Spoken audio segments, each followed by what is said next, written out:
لنذيقنهم من العذاب الأدنى دون العذاب الأكبر لعلهم يرجعون، کہ ہم تمہیں چھوٹے چھوٹے عذاب دیں گے، بڑا نہیں، تاکہ تم توبہ کرو۔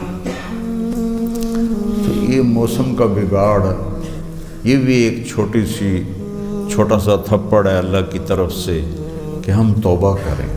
تو یہ قصہ سنا کے کہنے لگا امیر المومنین، یہ جو بارش نہیں ہو رہی، اگر یہ زمین کی آفت ہوتی تو آپ اس کا مقابلہ کرتے، یہ تو آسمان کی آفت ہے، اس کو مناؤ جو اوپر ہے۔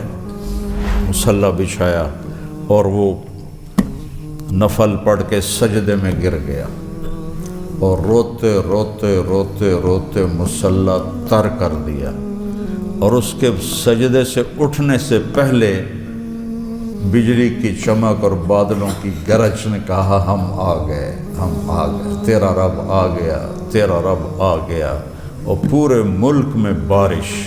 میرے نبی نے فرمایا جب کوئی آدمی جھوٹ بولتا ہے تو اس کی بدبو اتنی غلیظ ہوتی ہے کہ 1 میل تک فرشتے بھاگ جاتے ہیں۔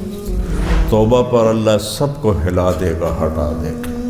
یہ عمل میں اتنی اللہ نے طاقت رکھی ہے کہ یہ دنیا کو تباہ بھی کر دیتا ہے اور دنیا کو آباد بھی کر دیتا ہے۔ کوئی سچا آدمی تو دکھاؤ جو سچ بول کے سودا کر رہا ہو۔ ان دفتروں میں چلے جاؤ، کوئی رشوت کے بغیر کام کر رہا،